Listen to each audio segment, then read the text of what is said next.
믿는 도끼에 발등 찍힌다라는 속담을 잘 아시죠?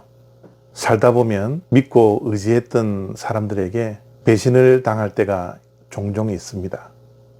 인생을 살다 보면 어쩌면 가장 실망스럽고 가장 낙심될 때가 믿는 자들에게 배신을 당했을 때가 아닌가 생각해 봅니다. 그래서 사람을 무조건 믿는 것도 참 어려운 일이고요.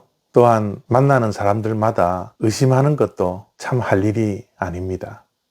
그래서 인간관계가 참 힘든 것 같습니다. 믿고 의지했던 그런 인간관계를 계속해서 유지해 나간다는 것이 우리의 인생 가운데 참 힘든 것 같습니다. 시편 9편 9절과 10절 말씀입니다. 여호와는 압제를 당하는 자의 요새이시요 환난 때의 요새이시로다. 여호와여, 주의 이름을 아는 자는 주를 의지하오리니 이는 주를 찾는 자들을 버리지 아니하심이니이다. 아멘. 시편은 시인들이 삶으로 체험된 것을 하나님을 향하여 신앙을 고백하고 하나님을 찬양하는 것입니다. 그래서 시편은 우리의 머리로 이해하기보다는 가슴으로 읽고 가슴으로 이해를 해야 합니다. 오늘 시편 9편 말씀은 다윗이 억울할 때, 고난을 당할 때, 고통 가운데 있을 때, 환난 가운데서 하나님을 경험하고 하나님을 찬양하는 시입니다. 하나님은 다윗이 힘들고 어려웠을 때 그의 피난처가 되셨고 요새가 되어주셨습니다. 하나님은 늘 공의로운 심판자이시기 때문에 의인들을 끝내 구해주시고 악인들을 심판하셨던 하나님이십니다. 주를 찾는 자들에게 하나님은 한 번도 배신하지 않았습니다. 사람들은 때로는 배신하기도 하고 자기의 유익에 따라서 버리기도 하고 외면도 하지만 하나님은 단 한 번이라도 다윗을 배신하지 않았습니다. 그를 찾을 때마다 그의 방패가 되어주셨고 요새가 되어주셨습니다. 그러한 하나님의 신실함에 대해서 다윗은 경험적으로 알고 있기에 억울한 일을 당할 때, 고난과 핍박과 환난이 닥쳐왔을 때 늘 하나님께 의지하고 하나님께 피하였습니다. 그래서 다윗은 오늘 1절 말씀 속에 하나님께 전심으로 감사한다 라고 고백을 하고 있습니다.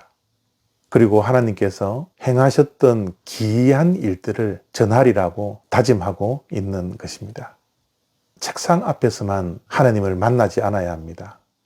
하나님은 성경 속에 갇혀있는 하나님이 아니십니다.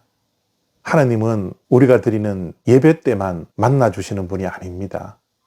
하나님은 우리가 지식적으로 머리로만 이해되는 하나님도 아닙니다. 하나님은 우리의 삶 속에, 우리의 일상생활 속에서 경험되어져야 합니다. 특별히 힘들고 어렵고 고난과 환난이 우리의 삶 가운데 있을 때 하나님을 직접 경험하셔야 합니다. 주의 이름을 아는 자는 주를 의지해야 합니다. 주를 믿는 자는 주님께 피해야 합니다. 주를 찾아야 합니다. 주님을 찾는 자들을 한 번도 외면하지 아니하시는 하나님을 만나야 합니다. 우리가 기도하는 것도 중요하지만 기도에 대한 응답을 받는 것이 너무나 소중합니다. 그렇게 될 때 우리의 신앙이 살아있게 됩니다. 매일매일의 삶 속에서 하나님을 경험할 때 우리가 경험된 하나님의 기이하신 일들을 주변 사람들에게 전할 수 있게 되는 것이죠.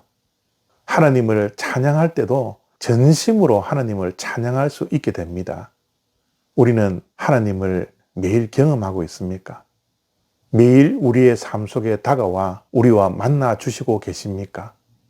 힘들고 어려울 때 주를 의지하고 주께 피하였더니 하나님은 우리를 배신하지 아니하시고 우리를 버리지 아니하시고 우리를 외면하지 아니하시고 우리를 만나 주시는 하나님이십니까? 이러한 하나님을 매일매일 우리가 만나고 경험할 때 우리는 하나님의 일에 대해서 우리 주변 사람들에게 다윗처럼 고백할 수 있으며 전할 수 있는 그런 주님의 백성들이 되는 것입니다.